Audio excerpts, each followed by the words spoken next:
Hello दोस्त, कैसे हो आप? फ्रेंड, आज के इस वीडियो में मैं बात करूंगी 12वीं फेल बुक के पार्ट 8 के बारे में, क्योंकि इससे पहले का पार्ट को अपलोड कर दिया गया है। अगर आपने अभी तक नहीं सुना तो जाकर अभी सुनिए, इसी चैनल पर अपलोड किया गया है। मेरे दोस्तों, ये बुक लिखा गया है अनुराग पाठक जी द्वारा। तो दोस्तों, मैं बसंती स्वागत करती हूँ आप सभी का संतोष रीडर यूट्यूब चैनल पर। तब चलिए अब ऑडियो बुक को सुनते हैं और जानते हैं इसके आगे का स्टोरी, यानी कि पार्ट 8 को। मुख्य परीक्षा का रिजल्ट आए काफी दिन हो गए थे। पांडे का दुख कम हो गया था, इसलिए जब अश्विन मनोज से मिलने उसके कमरे पर जाने लगा तो वह भी उसके साथ हो लिया। शाम हो चुकी थी। मनोज का रूम पार्टनर सचिन भी कोचिंग करके वापस कमरे पर आ गया था। शाम हो चुकी थी। पास के कमरे में अरुण हनुमान चालीसा का पाठ कर रहा था।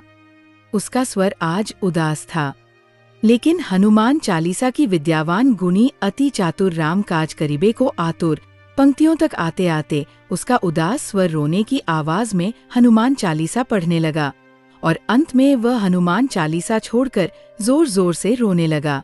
फिर अचानक भड़ा भड़ की आवाज सुनाई देने लगी, जैसे कोई सामान नीचे पटक रहा हो। मनोज, पांडे, अश्विन और सचिन अरुण के कमरे की ओर लपके। वहां जाकर देखा तो अरुण अपने पलंग पर पड़ा हुआ जोर जोर से रो रहा है। पूजा की अलमारी के नीचे भगवान का सिंहासन पीतल के हनुमान जी और दूसरे देवी देवता जमीन पर डले हुए हैं। सब लोग घबरा गए। सबको आशंका हुई कि अरुण के परिवार में कुछ अनिष्ट न हो गया हो। अरुण का रूम पार्टनर कोने में खड़ा था। मनोज ने उस लड़के से इस विलाप का कारण जानना चाहा। वह लड़का कुछ बोल पाता उसके पहले अरुण ने जोर जोर से हाय वंदना, तुम कहाँ चली गई? अब मैं कैसे जीऊंगा? का हृदय विदारक रुदन प्रारंभ कर दिया। प्यार के मामलों के विशेषज्ञ समझ गए कि मामला लड़की का है। अरुण के पार्टनर ने मौका मिलते ही घटना को विस्तार से बताना शुरू कर दिया। अरुण की प्रेमिका उत्तर प्रदेश पीएससी में सेल टैक्स इंस्पेक्टर के पद चयनित हो गई थी। सिलेक्शन के पहले मुखर्जी नगर के कमरे में कंबाइंड स्टडी के चलते दोनों आपस में प्यार करने लगे थे। अरुण को उस लड़की ने वादा किया था कि सिलेक्शन के बाद ही वो शादी कर पाएगी। लड़की का सिलेक्शन हो गया, अरुण का नहीं हुआ। लड़की अपने वादे की पक्की निकली। सिलेक्शन के बाद उसने शादी कर ली। उस लड़की ने यूपी में हालिया सिलेक्टेड डीएसपी लड़के से शादी कर ली। इसलिए अरुण दुखी है। ये कहानी सुनकर पांडे से नहीं रहा गया। उसने सीनियर जूनियर का लिहाज छोड़कर सामूहिक रूप से कहा, पहले पढ़ाई कर लेते, प्यार बाद में कर लेते। इतना कहकर पांडे ने मनोज पर नजर टिका दी, जैसे ये वाक्य उसी के लिए ही बोला गया हो। पांडे ने अपनी हंसी दबाते हुए अश्विन से कहा, अश्विन जी, मुझे अरुण में मनोज जी के दर्शन हो रहे हैं। लड़की का मिलना सिलेक्शन पर ही निर्भर है। अगर मनोज का सिलेक्शन नहीं हुआ और श्रद्धा इन्हें छोड़कर चली गई तो क्या होगा? आज अपनी विचारधारा को लेकर पांडे में गजब का आत्मविश्वास था। श्रद्धा जी बहुत समझदार है, वह मनोज जी को छोड़कर कहीं नहीं जाएगी। समूह में सबसे जूनियर सचिन ने समझदारी का परिचय देते हुए पांडे से कहा, सचिन, तुम अभी कुछ नहीं जानते। समझदार लड़कियां ही तो अच्छे ऑप्शन की ओर चली जाती हैं, बेवकूफ तो फंसी रहती है। यही तो समस्या है कि श्रद्धा समझदार है। अरुण की वंदना भी समझदार थी, जिसने डीएसपी लड़के से शादी कर ली। बेवकूफ होती तो अरुण के चक्कर में अपनी जिंदगी बर्बाद कर लेती। पांडे को श्रद्धा की समझदारी पर पूरा भरोसा था कि मनोज का सिलेक्शन न होने पर वो उसे छोड़कर चली जाएगी। इस बार अश्विन ने कहा, मनोज का सिलेक्शन पक्का है पांडे, तुम बेकार ही शंकालु हो रहे हैं। पर पांडे ने अपना सिद्धांत नहीं छोड़ा। उल्टी सीधी बात मत करो अश्विन, यथार्थ कहो। क्या गारंटी है सिलेक्शन की? कोई गारंटी नहीं है। इंटरव्यू देने वाले सभी 1500 लोग सिलेक्शन की उम्मीद लगाए बैठे हैं। होंगे कितने? 400-500, 1000 तो बिना सिलेक्शन के ही रहेंगे ना। मान लो 1% मनोज का सिलेक्शन नहीं हुआ और श्रद्धा भी उसे छोड़कर चली जाए, तब इनका क्या होगा? हुए कही, श्रद्धा को अपने डिप्टी कलेक्टर बनने के तुरंत बाद मनोज के पास आना था, पर आज उसका रिजल्ट आए 5 दिन हो गए। श्रद्धा का कहीं अता पता नहीं है। श्रद्धा अब मनोज के रिजल्ट का इंतजार कर रही है। मनोज सफल हो गए तो वे आ जाएंगी, लेकिन यदि असफल हो गए तो मनोज उनका रास्ता ही तकते रहेंगे। श्रद्धा को वंदना बनने में देर नहीं लगेगी। मनोज के प्यार को रोकने में अब तक असफल रहे पांडे ने अब अपने विरोध की दिशा बदल दी थी। अब वो डिप्टी कलेक्टर बनने के बाद श्रद्धा पर आरोप लगा रहा था कि उसका प्यार सच्चा नहीं है और वह मनोज के असफल रहने पर उसे छोड़ देगी। 46।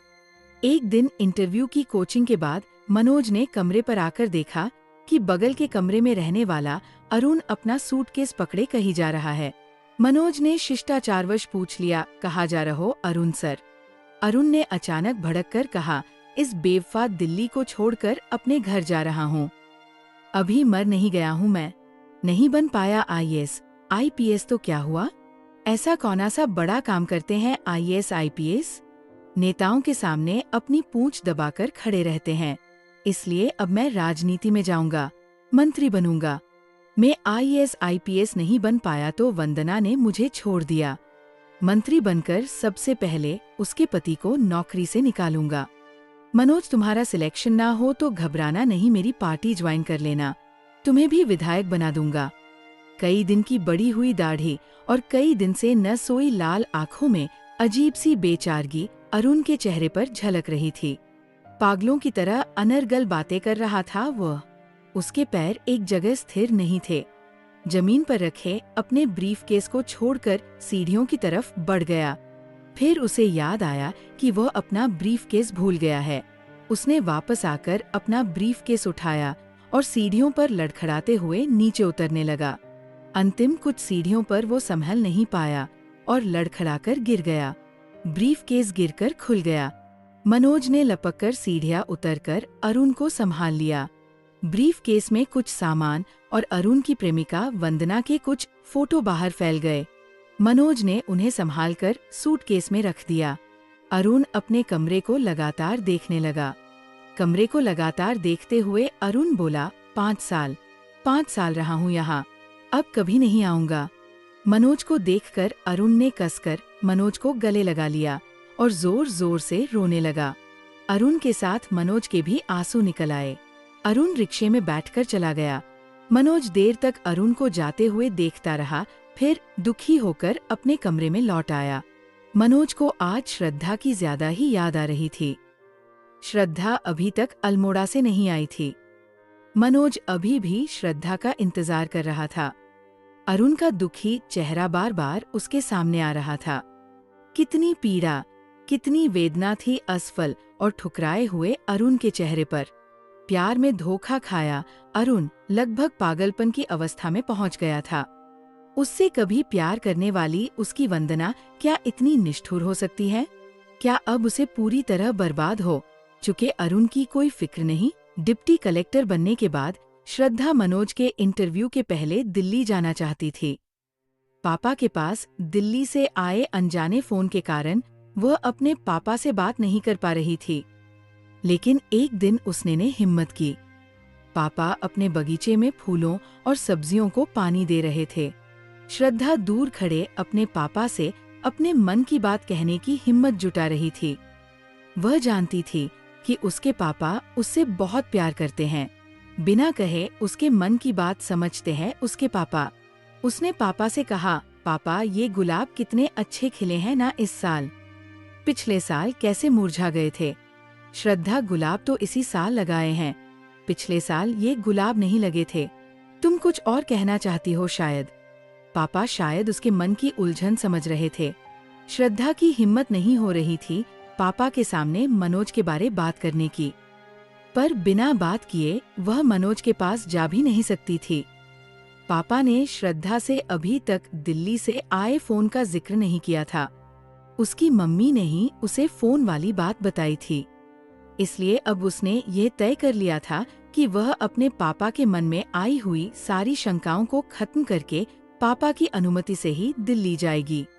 श्रद्धा ने पापा से नजर चुराते हुए कहा, पापा वो दिल्ली में मनोज है ना। इस अधूरे वाक्य के आगे वो कुछ नहीं बोल पाई। उसे अपने गले में अवरोध महसूस हुआ। पापा उसके चेहरे की रंगत देखकर मामला समझ गए। पापा ने पूछा, क्या वह भी तुम्हारे साथ डिप्टी कलेक्टर बन गया? श्रद्धा समझ गई कि राह आसान नहीं है। श्रद्धा ने पापा से कहा उसका आईएएस मेंस क्लियर हो गया है, इंटरव्यू देना है उसे। कौन सा अटे में था? पापा पूरी खोजबीन कर रहे थे। लास्ट। श्रद्धा का चेहरा झुका हुआ था। कुछ देर चुप्पी रही। इस चुप्पी का मौका उठाते हुए श्रद्धा ने अपनी मांग पापा के सामने रख दी। मनोज का इंटरव्यू है पापा, मैं जाऊं क्या दिल्ली? उसका फाइनल सिलेक्शन हो जाने दो पहले श्रद्धा। पापा कठोर यथार्थ की जमीन पर खड़े थे। श्रद्धा ने अपने मन की सारी हिम्मत जुटाकर अपनी अंतिम बात पापा से कह दी। पापा, यदि उसका सिलेक्शन नहीं हुआ तब तो दिल्ली जाना और जरूरी हो जाएगा। पापा को समझ नहीं आ रहा था कि वो अब क्या बोले। वह श्रद्धा के मन की दशा पर हैरान थे, पर उन्होंने बिना पिघले उससे वचन लेना चाहा। मुझे उम्मीद है तुम मेरा भरोसा नहीं तोड़ोगी। क्या किसी से प्यार न करके ही ये भरोसा बचा रह सकता है? श्रद्धा कुछ दिन पहले मनोज के कहे गए इस वाक्य को पापा से कहना चाहती थी, पर ये वाक्य उसके मन से निकलकर उसके गले में आकर दम तोड़ गया। वो पापा से नहीं कह पाई। उसकी आंखें भीग गईं। वो वापस अपने कमरे में चली गई। एक दिन श्रद्धा के पुराने स्कूल सरस्वती शिशु मंदिर अल्मोड़ा में उसके डिप्टी कलेक्टर बनने के उपलक्ष्य में सम्मान समारोह आयोजित हुआ। श्रद्धा को उसकी प्रिंसिपल ने मेडल पहनाया। उसके मम्मी पापा को भी मंच पर बिठाया गया। श्रद्धा से स्कूल के बच्चों को प्रोत्साहित करने के लिए 2 शब्द बोलने के लिए कहा गया।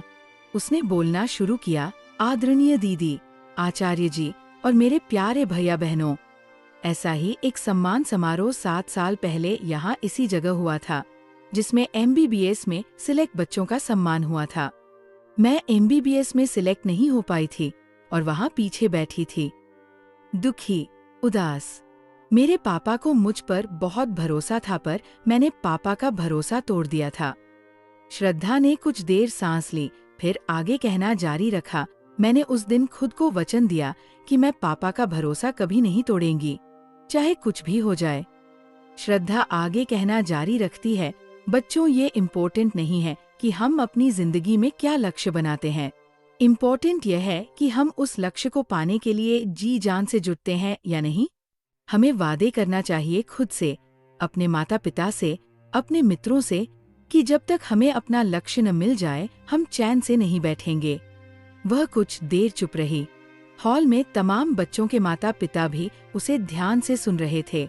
उनकी तरफ देखकर श्रद्धा आगे कहती है, पर मेहनत करते बच्चों के मन में माता पिता को भी ये भरोसा देना होगा कि यदि तुम तमाम मेहनत के बाद भी सफल नहीं हुए तो मेरी बाहें तुम्हें संभालने के लिए हमेशा तुम्हारी तरफ फैली हुई है। आज तुम असफल भी हो गए तो कोई बात नहीं, कल सफल हो जाओगे। मैं हर असफलता में तुम्हारे पास हूँ, तुम्हारे साथ हूँ। श्रद्धा अपने भाषण के अंतिम पड़ाव पर पहुँच गई। मेहनत करने वाला हर बच्चा अपने माता पिता, अपने दोस्तों से यही चाहता है कि यदि वो सफल हो गया केवल तभी उसे आपका प्यार न मिले। यदि वो असफल भी हो गया तब भी आप उसको प्यार करें। वो चाहता है आप उसे दिलासा दें, उसको संभाल लें। देखना, आपके इस साथ से, आपके इस प्यार से, आपके विश्वास से वह दूसरी कोई राह चुनकर जरूर सफल हो जाएगा, क्योंकि कोई भी असफलता अंतिम नहीं होती। हर असफलता के बाद एक सफलता जरूर मिलती है। इतना कहकर श्रद्धा अपनी जगह पर बैठ जाती है। उसके पापा के भीतर लगातार यही शब्द गूंज रहे थे, यदि वो सफल हो गया तभी उसे आपका साथ, आपका प्यार न मिले। यदि वो असफल भी हो गया तब भी आप उसको प्यार करें। 2 दिन बाद मनोज का इंटरव्यू है।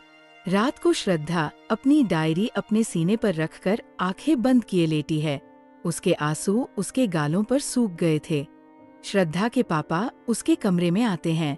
उसकी डायरी के आखिरी पत्रों में सिर्फ स्याही में भीगे आंसुओं के नीले धब्बे दिखाई देते हैं। कुछ समझ नहीं आया लिखा क्या है। पापा डायरी को उसके सिरहाने रख देते हैं और उसे एकटक देखते रहते हैं। कुछ दिन पहले पापा का सपना पूरा करने वाली श्रद्धा का चेहरा उदासी में डूबा है। पापा से ज्यादा श्रद्धा को कौन जानता है। उसकी समझदारी पर पूरा भरोसा है पापा को। वह पापा की सबसे प्यारी बेटी है। उसने कभी कोई जिद नहीं की, कभी अपनी कोई इच्छा पापा को नहीं बताई। पापा को आज वो दिन याद आ रहा था जब श्रद्धा पहली बार स्कूल ड्रेस पहनकर स्कूल जाने को तैयार हुई थी। 3 साल की नन्ही श्रद्धा का मन उस दिन स्कूल जाने का नहीं हो रहा था। वो तो घर में नए नए आए छोटे से खरगोश चीकू के साथ खेलना चाह रही थी। उस दिन भी उसने जिद नहीं की कि वो स्कूल नहीं जाना चाहती। बस वो उदास हो गई थी। उसकी नजरें बार बार सफेद रंग के महीने भर के चीकू को देख रही थी। पापा ने नन्ही श्रद्धा को गोद में उठा लिया था और लोअर माल रोड की सीढ़ियां चढ़ने लगे थे। पापा ने अपने गाल पर नन्ही श्रद्धा के 2 गर्म आंसू महसूस किए थे। उस समय पापा ने नन्ही श्रद्धा को देखा। पापा को देखते ही उसके होठों पर मुस्कान तैर गई। शायद मुस्कान का कंट्रास्ट आंसुओं की चुगली को छुपाना चाह रहा था। आज भी पापा श्रद्धा का चेहरा देख रहे हैं। पापा को देखकर उसके होठों पर मुस्कान आ जाती है।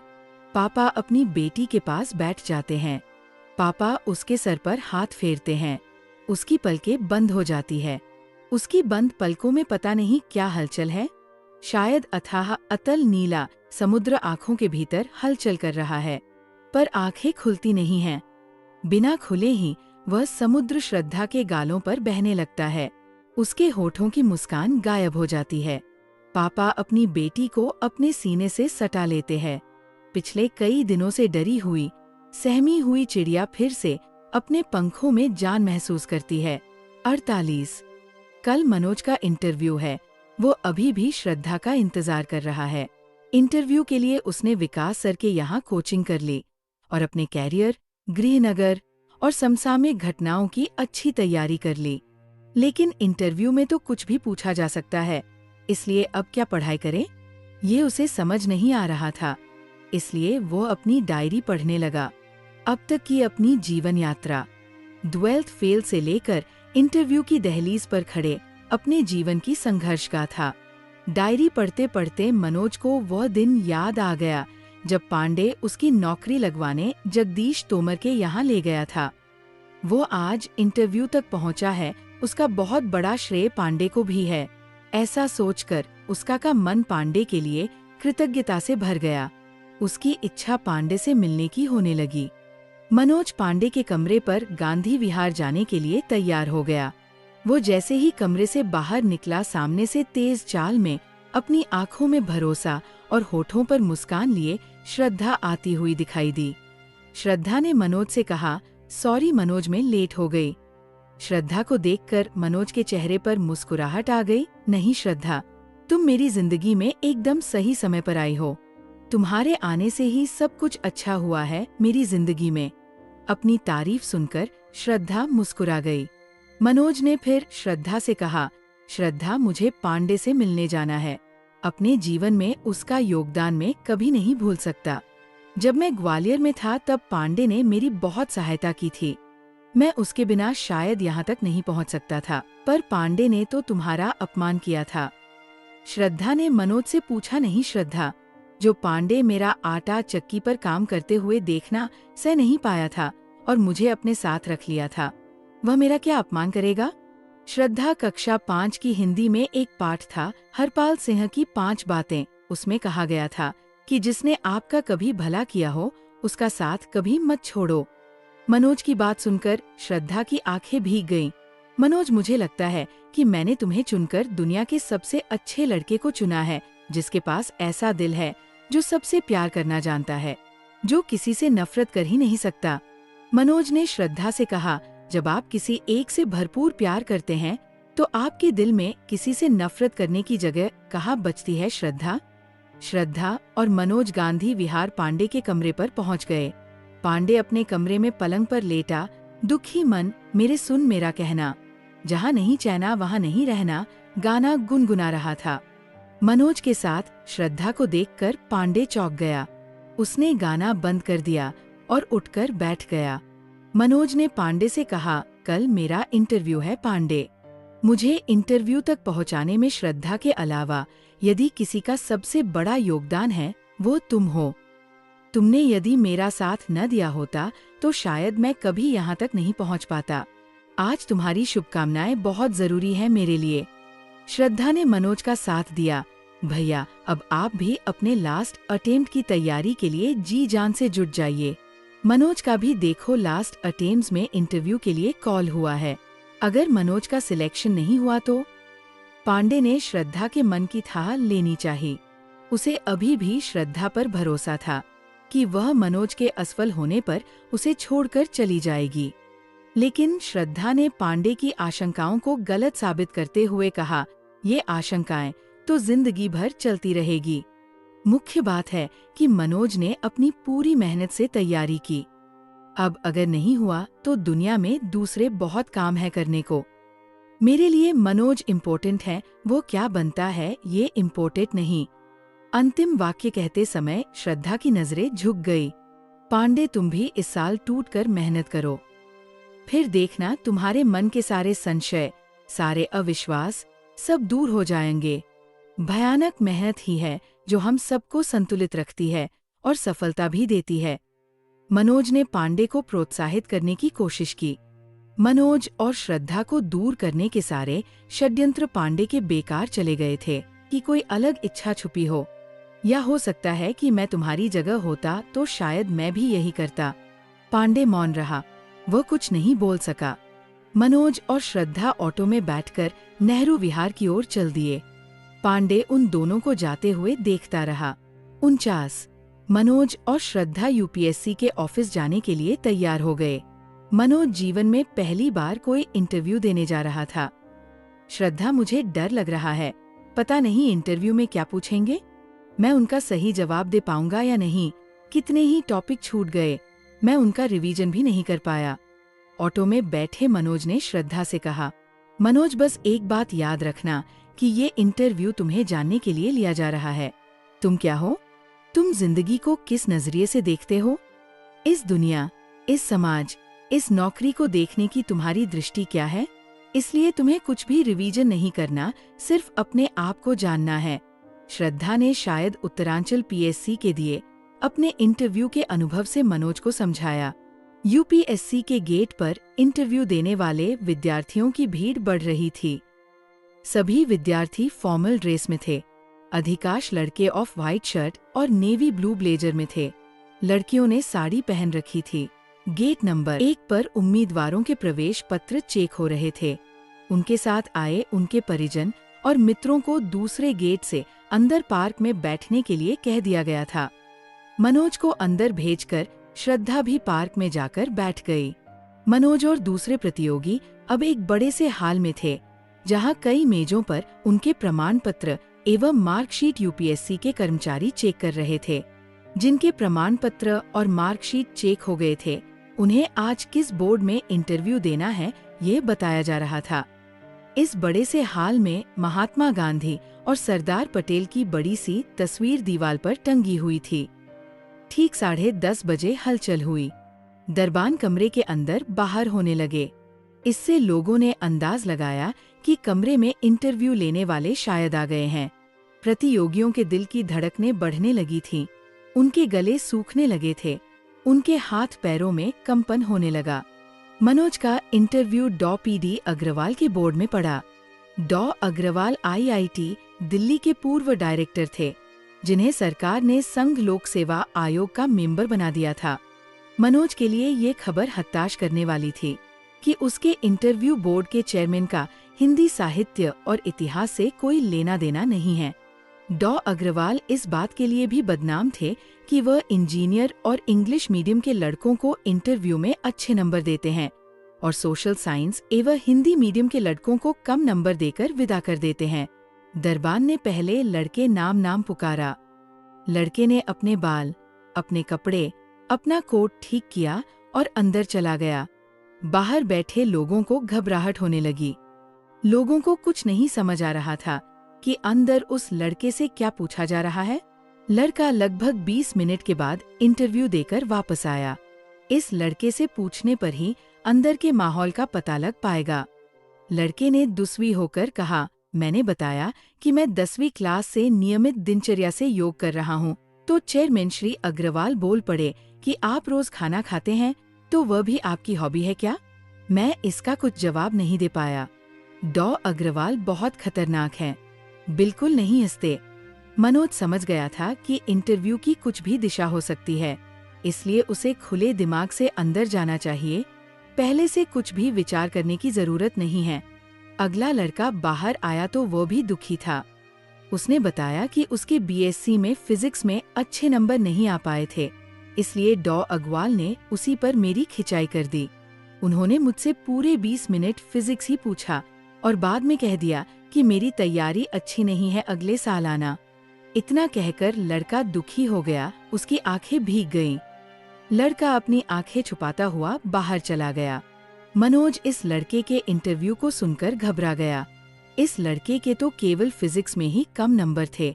इतनी छोटी कमी पर ही डॉ अग्रवाल ने इस लड़के का इंटरव्यू बिगाड़ दिया। मनोज ने अपने कैरियर पर नजर डाली तो वो अंदर से कांप गया। 10वीं 3rd डिवीजन, 12th फेल गणित, फिलिंग्स केमिस्ट्री में 0, इंग्लिश लिटरेचर के कारण भी ए में 2nd डिवीजन। डॉ अग्रवाल उसका क्या हाल करेंगे, ये सोचकर ही वो घबराने लगा। तीसरा लड़का बाहर आ गया। उसका चेहरा प्रसन्न था। ये लड़का अब तक आए सभी लड़कों में सबसे अधिक प्रसन्न लग रहा था। उसने बताया कि उसका इंटरव्यू बहुत अच्छा गया है। उसने कहा कि वो आईआईटी दिल्ली का विद्यार्थी रहा है और अभी इन्फोसिस में सॉफ्टवेयर इंजीनियर है। उसका पूरा इंटरव्यू इंफॉर्मेशन टेक्नोलॉजी के प्रशासन में उपयोग विषय पर चला। डॉ अग्रवाल ने 5-6 बार वेरी गुड बोला। मनोज के लिए इस लड़के का इंटरव्यू हताश करने वाला था। मनोज आईटी के बारे में उतना ही जानता था जितना उसने मुख्य परीक्षा में विनय सर के नोट्स में पढ़ा था।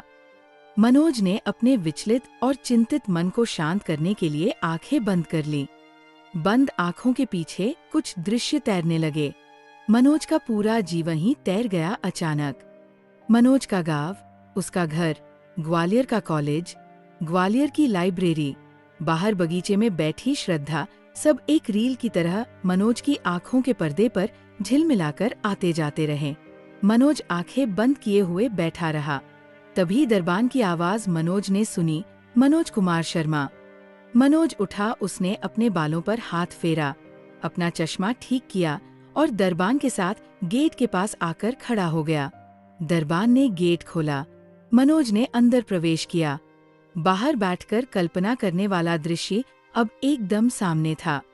कमरे में सामने एक बड़ी यू शेप की टेबल थी, जिसके पीछे 5 लोग बैठे थे।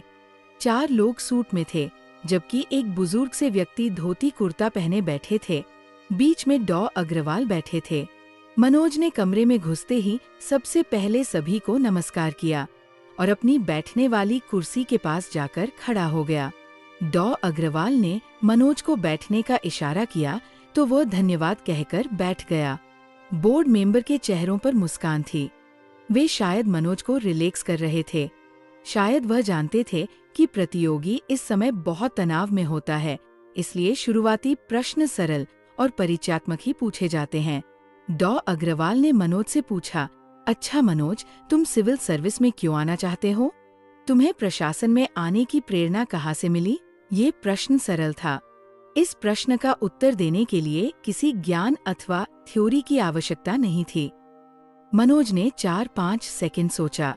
उसे जौरा के एसडीएम राघवेंद्र सिंह याद आ गए, जिन्होंने उसे प्रशासनिक सेवा जाने के लिए प्रेरित किया था। उसने उत्तर देना प्रारंभ किया, सर मैं अपने गांव में टेम्पो चलाता था। एक बार मेरा टेम्पो पुलिस ने पकड़ लिया। मैं एसडीएम राघवेंद्र सिंह के पास गया। राघवेंद्र सर की ईमानदार एवं त्वरित कार्यवाही देखकर मैं बहुत प्रभावित हुआ। तभी से मेरी इच्छा प्रशासनिक अधिकारी बनने की होने लगी। डॉ अग्रवाल मनोज के उत्तर से प्रभावित नहीं हुए। मनोज इस तरह की कहानी यहाँ आकर हर प्रतियोगी सुनाता है। दरअसल आप सिविल सेवा के माध्यम से समाज में रुतबा और पावर चाहते हैं। सरल सा दिखने वाला पहला प्रश्न ही उलझ गया। मनोज को उम्मीद नहीं थी कि उसके जीवन की इस सच्ची घटना को इंटरव्यू बोर्ड में झूठ मानकर खारिज कर दिया जाएगा। झूठ बोलने से दूसरों को प्रभावित करने वाला मनोज आज सच बोलकर भी झूठा माना जा रहा था। उसे समझ नहीं आ रहा था कि वह कैसे अपनी बात का यकीन दिलाए। कौन सच कह रहा है, कौन झूठ कह रहा है, इसे जांचने का कोई यंत्र बोर्ड के पास नहीं था। हनुमान की तरह छाती चीरकर दिखाने की कोई सुविधा इंटरव्यू बोर्ड में नहीं थी। मनोज के पास अपनी बात को सही सिद्ध करने का कोई तरीका नहीं था, इसलिए वह चुप हो गया। डॉ अग्रवाल मनोज को चुप देखकर खुश हो गए। उन्होंने अपने दूसरे साथी से आगे सवाल पूछने का इशारा किया। दूसरा मेंबर, जो मनोज की फाइल पर बहुत देर से नजरें गड़ाए हुए था, उसने फाइल देखते हुए मनोज से पूछा, आपकी बीए में 2nd डिवीजन है, 12th में 2nd डिवीजन है, 10th आपने 3rd डिवीजन से पास की है, आप तो बहुत कमजोर स्टूडेंट रहे हैं। अचानक मेंबर का ध्यान फाइल पर किसी विशेष जगह पर गया। उन्होंने चौंकते हुए मनोज से कहा, आपने 12th 2 साल में किया है? क्यों? वही हुआ जिसका डर था। मनोज के सामने 12th फेल का विषय राक्षस की तरह मुंह फाड़कर खड़ा हो गया। वह अब उस राक्षस के मुंह में समा जाएगा या बचकर निकल आएगा, उसे नहीं पता। पर संकट का सामना करने की अपनी आदत को वो भूला नहीं। सर, मेरे दादाजी उस साल मर गए थे।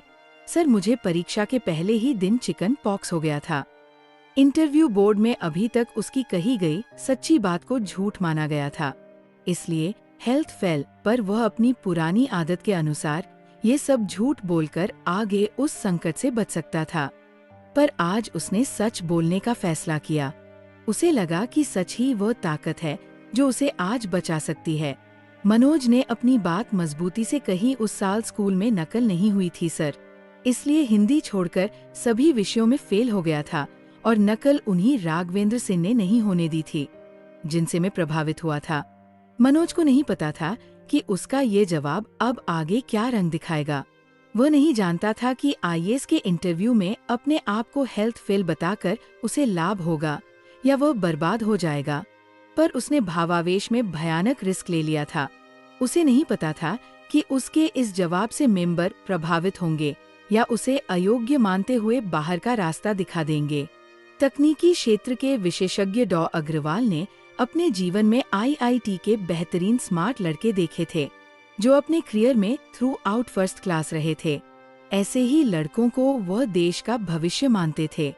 इंग्लिश मीडियम के लड़के ही देश का प्रशासन बेहतर चला सकते हैं, ऐसा डॉ अग्रवाल मानते थे। पर आज उनके सामने एक 12th फेल लड़का बैठा था जो अपने कैरियर में घिसटते हुए उन तक पहुंचा था। डॉ अग्रवाल मनोज के इस उत्तर से चौंक गए। उन्हें मनोज सिविल सर्विस के लिए एकदम अनफिट लगने लगा। उन्हें उम्मीद नहीं थी कि कोई लड़का इस तरह का जवाब आईएएस के इंटरव्यू में दे सकता है। अपनी कमजोरी मनोज ने खुद ही डॉ अग्रवाल को सौंप दी थी। डॉ अग्रवाल ने मनोज के दिए हथियार से ही उसका गला रेतना शुरू किया। डॉ अग्रवाल ने मनोज को घूरकर पूछा, आप नकल से 12th पास करना चाहते थे? आज तक ऐसा लड़का हमारे सामने नहीं आया जो ये स्वीकार कर रहा हो कि उसने कभी चीटिंग करके पास होने की कोशिश की हो। पता नहीं कहां से मनोज के भीतर आत्मविश्वास, अब एक नहीं कई राघवेंद्र सिंह चाहिए और मैं वही बनने आपके सामने आया हूँ। मनोज के इस जवाब से प्रभावित होकर बोर्ड के अन्य मेंबर आपस में बातचीत करने लगे। उनकी भाव मुद्रा देखकर ऐसा लग रहा था कि वे मनोज की बात से सहमत हैं, पर डॉ अग्रवाल मनोज के इस भावप्रवण उत्तर से प्रभावित नहीं हुए। उन्होंने मनोज से आगे कहा, आप कुछ भी कहिए पर मैंने आपका पूरा कैरियर देखा। आप इंग्लिश में बहुत वीक हैं। इंग्लिश लिटरेचर में आपके हमेशा सिर्फ पासिंग मार्क्स आए हैं। एडमिनिस्ट्रेशन के not be run in the absence of English. Manoj फिर फंस गया। डॉ अग्रवाल भावुक नहीं निकले, वह कट्टर और अपने मत पर कायम रहने वाले निकले। पर मनोज ने हिम्मत नहीं छोड़ी। सर, प्रशासन में भाषा उतनी महत्वपूर्ण नहीं होती जितनी आपकी सच्ची नियत। मनोज ने डॉ अग्रवाल की इंग्लिश को महत्व देने वाली विचारधारा का विरोध कर दिया। डॉ अग्रवाल को उसका ये विरोध पसंद नहीं आया। उन्होंने नाराजगी के स्वर में मनोज से कहा, no this is an excuse to hide your ignorance in English. How can you serve the country with this weakness? English में कमजोर परीक्षार्थी से डॉ अग्रवाल इंग्लिश में ही सवाल पूछ रहे थे। मनोज इंग्लिश में पूछे गए प्रश्न को समझकर उत्तर ढूंढने की कोशिश करने लगा। मनोज को कुछ देर सोच में डूबे हुए देखकर दूसरे मेंबर ने बड़े शालीन तरीके से मनोज से कहा, मनोज सर, ये कह रहे हैं कि ये अंग्रेजी में अपनी अज्ञानता को छुपाने का बहाना है। आप अपनी इस कमजोरी के साथ देश की सेवा कैसे करेंगे? मनोज को समझ नहीं आ रहा था कि वह क्या जवाब दे। इंग्लिश एक बार फिर मनोज की राह में कांटे बिछाने को तैयार थी। मनोज के माथे पर पसीने की कुछ बूंदें दिख रही थी।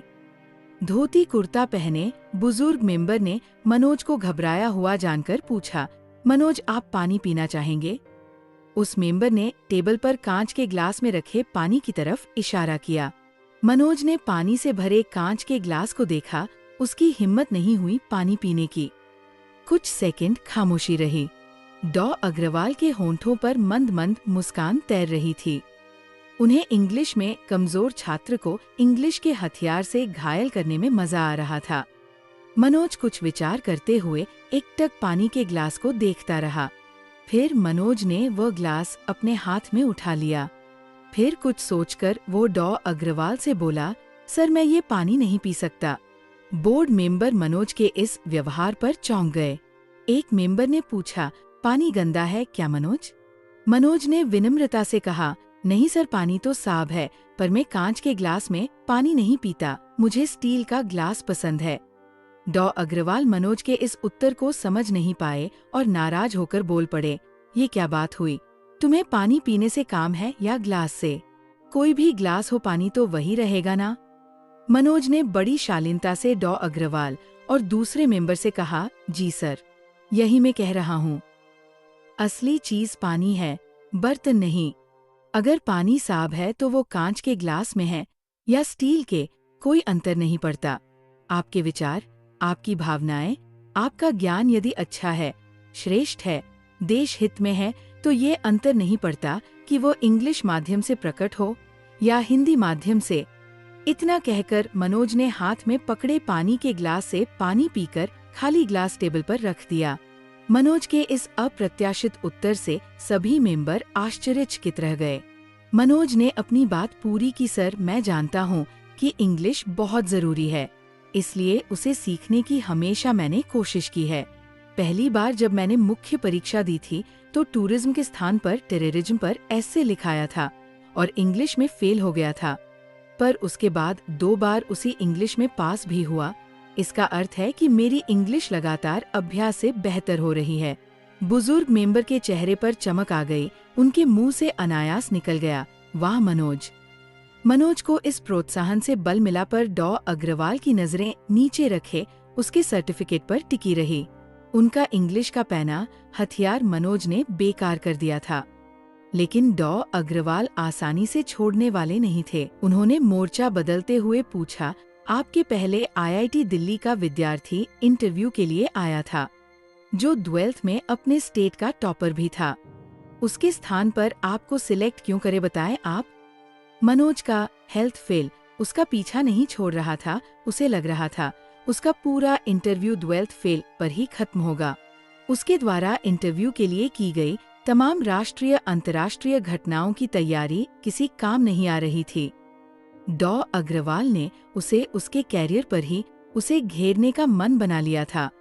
इस बार बोर्ड मेंबर ने हेल्थ फेल लड़के की तुलना उनकी नजर में हिंदुस्तान के सबसे योग्य विद्यार्थी से कर दी। मनोज ने जवाब दिया, क्योंकि मैं उस लड़के से अधिक योग्य हूँ। IIT pass out English medium लड़के से मनोज ने खुद को योग्य बता दिया। इंटरव्यू बोर्ड के मेंबर इस उत्तर से चौंक गए।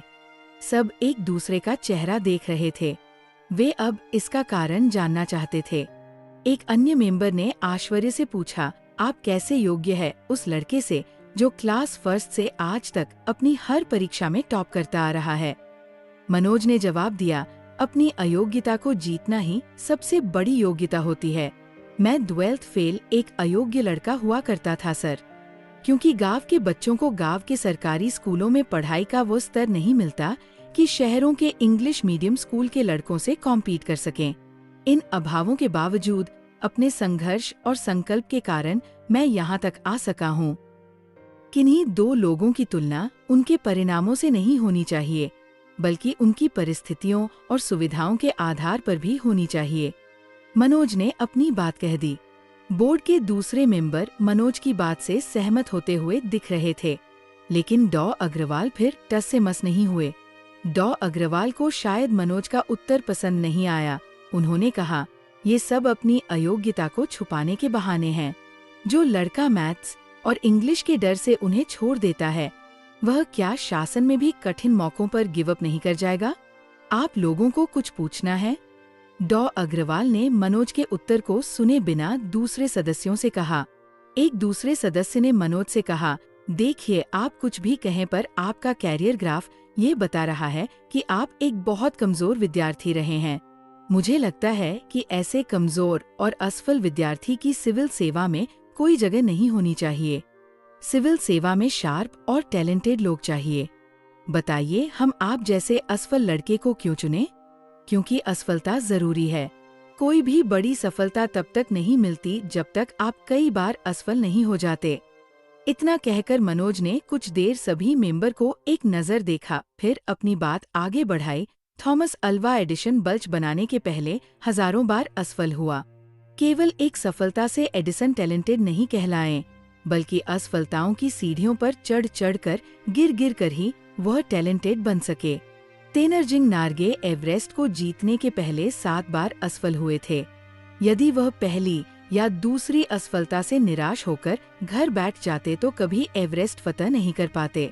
एपीजे अब्दुल कलाम ने जब पहला भारतीय प्रक्षेपण यान SLV श्री लॉन्च किया तो वह अपनी उड़ान पूरी नहीं कर पाया और कुछ सेकंड बाद ही उसका मलबा समुद्र के गहरे पानी में समा गया। पर इस असफलता से कलाम साहब निराशा के गर्त में नहीं डूबे और अगले 2 साल में ही उन्होंने पहला हिंदुस्तानी प्रक्षेपण यान लॉन्च कर दुनिया में हिंदुस्तान का नाम ऊंचा किया।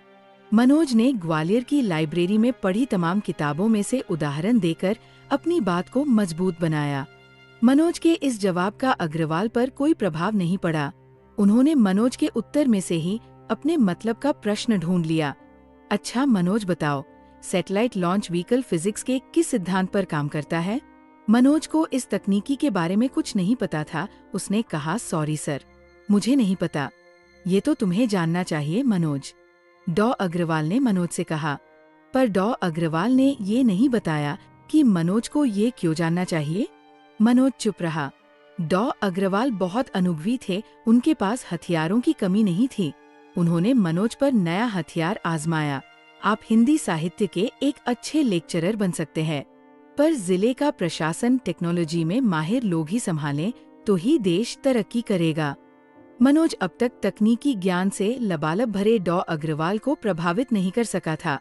साहित्य टेक्नोलॉजी के सामने हाथ बांधे खड़ा था। इंग्लिश के बेकार गए हथियार की जगह दूसरा हथियार टेक्नोलॉजी डॉ अग्रवाल ने मनोज पर चलाया। पर मनोज ने हार नहीं मानी। उसने कहा, सर, साहित्य का विद्यार्थी आपके विचार में जिला नहीं चला सकता, पर देश के प्रधानमंत्री इस समय एक साहित्यकार ही है।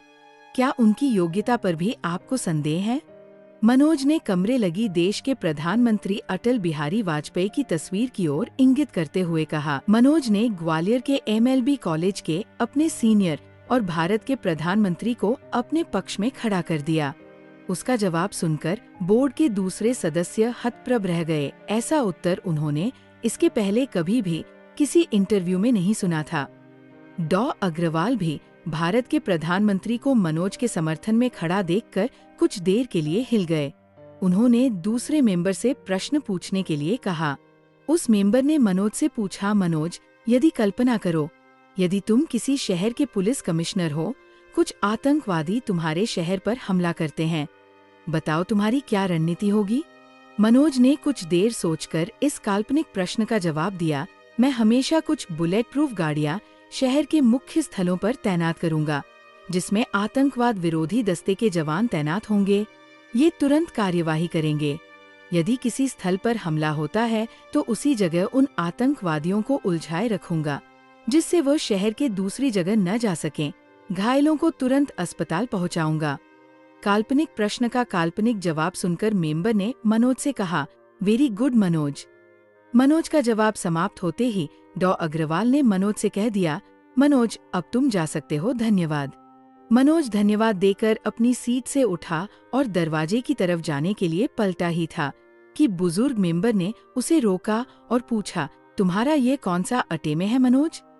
मनोज ने खड़े खड़े बोर्ड की तरफ देखकर उत्तर दिया, लास्ट ईयर। डॉ अग्रवाल को समझ नहीं आ रहा था कि ये मेंबर इस तरह मनोज को रोककर सवाल क्यों पूछ रहे हैं। बुजुर्ग मेंबर ने मनोज से कहा, यदि इस बार भी आपका सिलेक्शन नहीं हुआ तो आप क्या करेंगे? स्वामी विवेकानंद, वास्तविक लक्ष्य प्राप्त किया जाता है। वास्तविक लक्ष्य है इस देश की ईमानदारी से सेवा करना, फिर चाहे आईपीएस बना जाए या शिक्षक। अपनी बात पूरी करके मनोज शांत खड़ा हो गया। बोर्ड के सभी मेंबर चुप थे। बुजुर्ग मेंबर ने मुस्कुराकर मनोज को जाने के लिए कह दिया। मनोज सबको नमस्कार करके बाहर निकल गया। गेट पर श्रद्धा मनोज का इंतजार कर रही थी। श्रद्धा ने घबराते हुए पूछा, कैसा गया इंटरव्यू? में तो बहुत घबरा रही थी। गांव का एक 12th फेल इंग्लिश में कमजोर लड़का जैसा इंटरव्यू दे सकता था दे दिया। यदि इन लोगों को मेरी उपयोगिता महसूस होगी तो मुझे चुन लिया जाएगा, अन्यथा कुछ और करेंगे। मनोज ने जवाब दिया। 50। आज 12 मई है, फाइनल रिजल्ट का दिन। शाम को 5 बजे आईएएस का फाइनल रिजल्ट यूपीएससी के बोर्ड पर चिपक जाएगा। इंटरव्यू देने वाले सभी लोग आज इसी उम्मीद में होंगे कि उनका फाइनल सिलेक्शन हो ही जाएगा, जबकि 2/3 लोगों का सिलेक्शन होगा ही नहीं। चाहे कुछ भी हो जाए, होने न होने की ये जद्दोजहद तब तक चलती रहती है जब तक फाइनल सिलेक्शन नहीं हो जाता। कोई भी विद्यार्थी गारंटी के साथ ये नहीं कह पाता कि उसका सिलेक्शन पक्का है। एक पल को उम्मीद बनती है, दूसरे ही पल निराशा छा जाती है। एक पल को सब बनता हुआ नजर आता है, दूसरे ही पल सब बिखर जाता है। शाम के 4 बज गए। 1 घंटे में रिजल्ट यूपीएससी के ऑफिस में लग जाएगा। श्रद्धा और मनोज ऑटो से रिजल्ट देखने यूपीएससी के ऑफिस पहुंच जाते हैं। ऑटो यूपीएससी के गेट पर रुक गया। जहां ऑटो रुका वहां रिजल्ट देखने वालों की भीड़ पहले से खड़ी थी। ट्रैफिक संभालने वाले सिपाही को इस भीड़ से ट्रैफिक संभालने में दिक्कत हो रही थी। मनोज और श्रद्धा भी उस भीड़ के पास खड़े हो गए। सिपाही ने मनोज को लगभग धकेलते हुए आगे बढ़ने के लिए कहा। दोनों आगे बढ़ गए। यूपीएससी के गेट के नजदीक पहुंचते ही मनोज की धड़कनों ने अपनी गति बढ़ा दी। तभी यूपीएससी के कर्मचारी हाथ में रिजल्ट के पेज लिए नोटिस बोर्ड पर चिपकाने आते हैं। गेट के भीतर खड़े सभी लोगों को गेट के बाहर खदेड़ दिया गया। भीड़ गेट के बाहर निकल गई। कर्मचारियों ने गेट अंदर से बंद कर नोटिस बोर्ड पर 5 मिनट में रिजल्ट चिपका दिया। मनोज को ये 5 मिनट जैसे 5 युग लग रहे थे। गेट खुलते ही भीड़ लगभग दौड़ते हुए गेट के अंदर घुस गई। रिजल्ट देखकर कोई खुशी से नाच रहा है, कोई रो रहा है, कोई जमीन पर माथा पकड़े बैठा है, कोई बेहोश हो गया है। मनोज की हिम्मत नहीं हुई रिजल्ट देखने की। उसने श्रद्धा को रिजल्ट देखने के लिए भेजा और खुद गेट के बाहर खड़ा रहा। अब सब कुछ श्रद्धा की हाँ या ना पर निर्भर है। उसकी नजरें बार बार श्रद्धा को देख रही थी। कुछ लड़के हंसते हुए खुशी में झूमते हुए बाहर आ रहे थे और कुछ रोते हुए। बस यही 2 श्रेणियां थी आज यहाँ यूपीएससी के दरवाजे पर। मनोज सांस रोककर बस श्रद्धा का इंतजार कर रहा था। तभी उसे सामने से श्रद्धा आती हुई दिखी। श्रद्धा धीरे धीरे उसके नजदीक आ गई। उसके चेहरे पर गंभीरता थी। श्रद्धा का ये रूप देखकर मनोज का दिल धक से रह गया। वह समझ गया कि श्रद्धा कोई बुरी खबर सुनाने वाली है। उसने श्रद्धा से कहा, क्या हुआ श्रद्धा, जल्दी बताओ। उसकी बेचैनी उसके चेहरे से साफ झलक रही थी। श्रद्धा ने बुझे हुए शब्दों में कहा, मनोज। इतना कहकर श्रद्धा कुछ देर रुकी। 3-4 सेकंड तक वह मनोज का निराशा में डूबता का चेहरा देखती रही। फिर अचानक श्रद्धा लगभग चीखते हुए बोली, तुम आईपीएस बन गए हो मनोज। मनोज को अपने कानों पर यकीन नहीं हुआ। उसने श्रद्धा से कहा, क्या कहा श्रद्धा, फिर से कहो। श्रद्धा ने उसी उत्साह में फिर से वही वाक्य दोहरा दिया, मनोज तुम आईपीएस बन गए हो। मनोज को अभी भी यकीन नहीं हो रहा था। उसने जल्दीबाजी में कहा, क्या तुमने सही रोल नंबर देखा है? क्या नाम से भी देखा है? कोई गलत रोल नंबर तो नहीं देख लिया? पर श्रद्धा ने एकदम सही रोल नंबर देखा था। मनोज अब अपना रिजल्ट पूरी दुनिया को बताना चाहता था। उसने सबसे पहले अपने पिता को फोन किया। पिता झाबुआ में सस्पेंड थे। पिता ने फोन उठाया तो मनोज ने कहा, पापा मेरा रिजल्ट आ गया, मैं IPS बन गया। पिता के आवाज में सदा की गंभीरता ही बनी रही। उन्होंने उसी भारी और गंभीर आवाज में मनोज से कहा, अच्छा, IPS में हो गया, अब साले इस डिप्टी डायरेक्टर को नहीं छोड़ूंगा, बर्बाद करके ही मानूंगा। अब बताऊंगा साले को कि IPS का बाप क्या होता है। मनोज के IPS बनने के कारण अपने शत्रु और वरिष्ठ अधिकारी डिप्टी डायरेक्टर को बर्बाद करने का सपना देखते हुए पिता ने फोन रख दिया। मनोज के चेहरे पर पिता के व्यवहार पर एक हल्की मुस्कान तैर गई। अश्विन का फाइनल सिलेक्शन नहीं हुआ था। मनोज ने गेट के पास निराश खड़े अश्विन को सांत्वना दी और कहा कि अगले साल वो जरूर सिलेक्ट हो जाएगा। अश्विन दुखी होकर ऑटो में बैठकर चला गया। श्रद्धा और मनोज दोनों ने वापस नेहरू विहार जाने के लिए ऑटो रोका और उसमें बैठ गए। पास में वही सिपाही खड़ा हुआ था जिसने मनोज को धकेला था। सिपाही ने उत्सुकतावश मनोज से पूछा, क्या रिजल्ट रहा? मनोज ने कहा, IPS। मनोज का जवाब सुनकर सिपाही ने मनोज को एक सैल्यूट मारा। मनोज आश्चर्य से सिपाही को देखता रहा। एक ही दिन में एक रिजल्ट से दुनिया का नजरिया उसके लिए बदल चुका था। वो ऑटो से उतरा और उसने अनजान सिपाही को गले लगा लिया। मनोज की आंखें भीग गई थी। सिपाही भी गले लगाने वाले IPS से पहली बार मिल रहा था। ऑटो नेहरू विहार की ओर चल दिया। ऑटो में मनोज के बाल लहरा रहे थे। श्रद्धा पास में बैठी थी। श्रद्धा की आंखों में भी खुशी के आंसू छलछला आए थे। लेखक अनुराग पाठक। तो दोस्तों, ये था 12वीं फेल का 8वीं पार्ट, यानी कि 12वीं फेल का अंतिम भाग। तो अगर आपको ये ऑडियो अच्छी लगी हो तो इसको लाइक कीजिए, और आप अगर किसी और बुक की ऑडियो बुक सुनना चाहते हैं तो कमेंट बॉक्स में कमेंट कीजिए। तो आज के लिए बस इतना ही। हम मिलेंगे किसी अगले ऑडियो बुक में। तब तक के लिए जय हिंद, जय भारत।